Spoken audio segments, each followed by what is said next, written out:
तो मोदी जी के आने से आपको क्या फायदा हो गया? मोदी जी के आने से देश का विकास हुआ, सारे स्कूल। क्या विकास हुआ? Good question. मोदी जी के आने से गरीब और दबे कुचलों का विकास हुआ। अरे 80 करोड़ आदमी गरीबी रेखा के नीचे चला गया। आप सबका घर बनवाया मोदी जी ने, 2,50,000 नगद कैश दिया घर बनवाने के लिए। शाबाश बेटा। सड़कें आपकी एक से एकदम चपाचप है। पहले सड़क बहराइच से और लखनऊ की क्या हालत थी?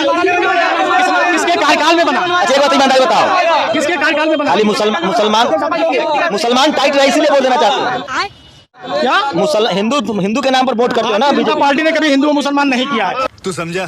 हाँ। नहीं तू समझा नहीं। जमीनें नाई के पास जमीनें होती हैं। हाँ, क्यों नहीं होती हैं? सबसे ज्यादा पढ़ा लिखा नाई समाज के लोग हैं। सबसे ज्यादा जो बच्चे को नहीं पढ़ाएगा वही तो पढ़ेगा ना। ये कौन सी बात हुई? सबसे ज्यादा पढ़ा लिखा आप बच्चे को नहीं पढ़ाएंगे तो अच्छा, आपने कभी सोचा है कि आपके दादा स्कूल क्यों नहीं जा पाए? नहीं। अब हमारे दादा स्कूल गए या नहीं गए ये नहीं मतलब, हमारा बच्चा जा रहा है इससे मतलब। 14-15 बच्चे पैदा करोगे तो कहाँ से पढ़ा पाओगे? अच्छा, पढ़ाने के लिए 14-15 बच्चे पैदा करता है। ये जो तुम्हारे मन में जहर भरा हुआ है ना, सीमित रहेगा। वाजपेयी प्रधानमंत्री कितने भाई बहन हैं?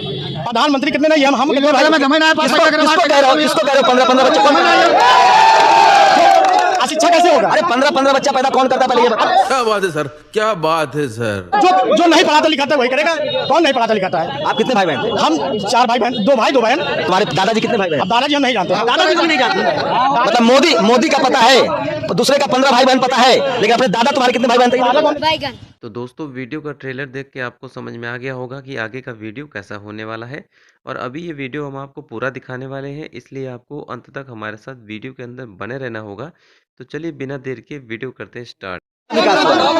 मोदी जी के आने से गरीब और दबे कुचलों का विकास हुआ। अरे 80 करोड़ आदमी गरीबी रेखा के नीचे चला गया। आप सबका घर बनवाया मोदी जी ने, 2,50,000 नगद कैश दिया घर बनवाने के लिए। बात तो सही है। आपका नाम क्या है? रमेश ठाकुर गुजरी। मतलब बाबू साहब हो? नहीं नाई जी। हाँ तो बताओ, तो आपको मोदी जी पसंद है? बिल्कुल पसंद है। क्यों? क्योंकि 5 किलो अनाज पर हेड दे रहे हैं। घर में 4 बच्चे हैं तो 20 किलो मिल रहा है और 20 दूनी 40 किलो। एक आदमी के 5 किलो मिल रहा है या पूरे एक कार्ड पर? एक कार्ड में क्या एक ही यूनिट है? एक कार्ड पे क्या है? आपको क्या लगता है कि ये राशन कब तक चलेगा? फ्री वाला राशन जब तक चलेगा, जब तक भुखमरी रहेगी तब तक चलेगा। भुखमरी कैसे आ गई? बस हवा निकल गई।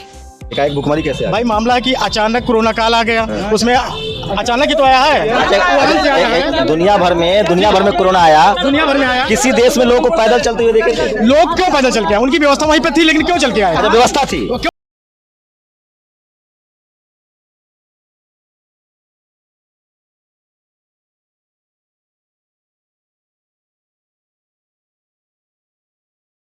सर कोरोना काल में 3 महीना लगातार सिलेंडर सरकार ने मुफ्त दिया है उज्ज्वला कनेक्शन के अंदर। और कितने उज्ज्वला कनेक्शन फ्री में बांट दिया? सिलेंडर मिला नहीं मिला? एक करके उज्ज्वला कनेक्शन आपको मिला या नहीं मिला?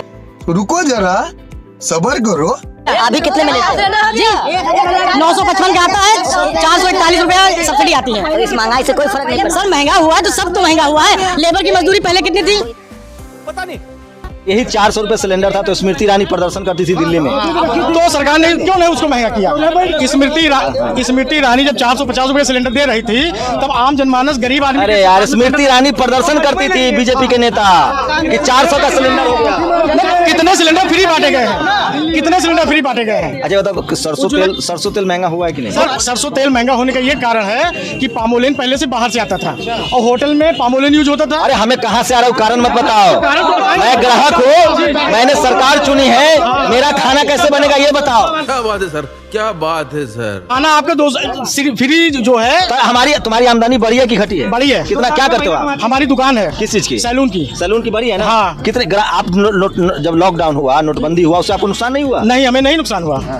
हमें क्यों नुकसान होगा? खाओ माँ कसम। तो दुनिया पागल है जो कह रहा है कि हमको नुकसान हो गया। अब जिसका हुआ वो कह रहा है, मेरा नहीं हुआ। कितना महीना दुकान बंद रखे? हमारा 1-2 महीना दुकान बंद हुई। यार हल्ला करो। 2 महीना कितना कमाते हो महीने में भाई साहब? अब हम 1000 रुपए डेली कमा लेते हैं। बच्चे कितने हैं? 2 बच्चे हैं। प्राइवेट में पढ़ाते हो सरकारी में? प्राइवेट में। तो मोदी जी के आने से आपको क्या फायदा हो गया? मोदी जी के आने से देश का विकास हुआ, सारे स्कूल। क्या विकास हुआ तो बताओ। तो दोस्तों वीडियो के अंदर आगे आपको और भी मजा आने वाला है, तो वीडियो को पूरा जरूर देखिएगा। मोदी जी के आने से गरीब और दबे कुचलों का विकास हुआ। अरे 80 करोड़ आदमी गरीबी रेखा के नीचे चला गया। आप सबका घर बनवाया मोदी जी ने, 2,50,000 नगद कैश दिया घर बनवाने के लिए। सड़कें आपकी एक से एकदम चपाचप है। पहले सड़क बहराइच से और लखनऊ की क्या हालत थी? किसके कार्यकाल में बना? अच्छा एक बात ईमानदारी बताओ, किसके कार्यकाल में बना? खाली मुसलमान टाइट रहे इसीलिए वोट देना चाहते हो? क्या हिंदू के नाम पर वोट करते हो ना? बीजेपी पार्टी ने कभी हिंदू और मुसलमान नहीं किया है। तू समझा? हाँ। नहीं, तू समझा नहीं।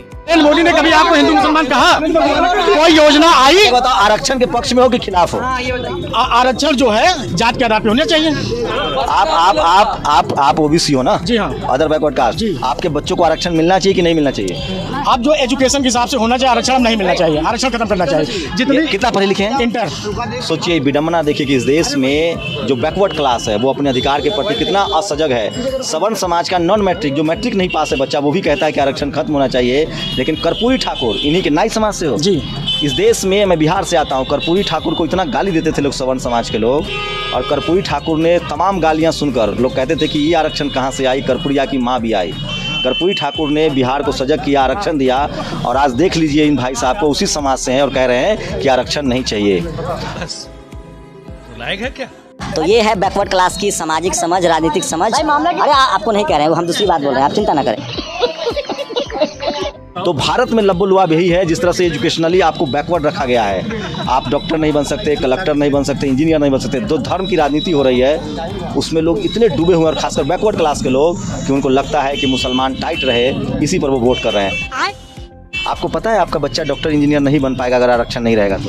अगर पढ़ेगा तो बनेगा, नहीं अरे भाई, अरे सुन तो लो, जैसे आपका बच्चा स्कूल कॉलेज में जाएगा ना और उसके पीछे जाति लग जाएगी ना, वही प्रोफेसर साहब लोग नंबर काटना शुरू कर देते हैं। ऐसा नहीं है। अरे मैं इतना पढ़ा लिखा हूँ, मेरे 500 कलेक्टर को। यहाँ पे ओबीसी के कितने डीएम आए, कितने एसडीएम आए? कब से ओबीसी के लोग एसडीएम डीएम बनने लगे, पता है आपको? हम तो देखते आए हैं। मंडल कमीशन जब आया है ना, सबसे पहले भारत में ओबीसी का डीएम बना है। मैं आपको जानकारी दे रहा हूँ, आपसे दुश्मनी नहीं है। मैं भी इस देश में पहला डीएम बना है जब मंडल कमीशन लागू हुआ है, जब बीपी सिंह की सरकार थी, तब पहला ओबीसी का डीएम बना है। आज भी ओबीसी का एक प्रोफेसर नहीं है देश में।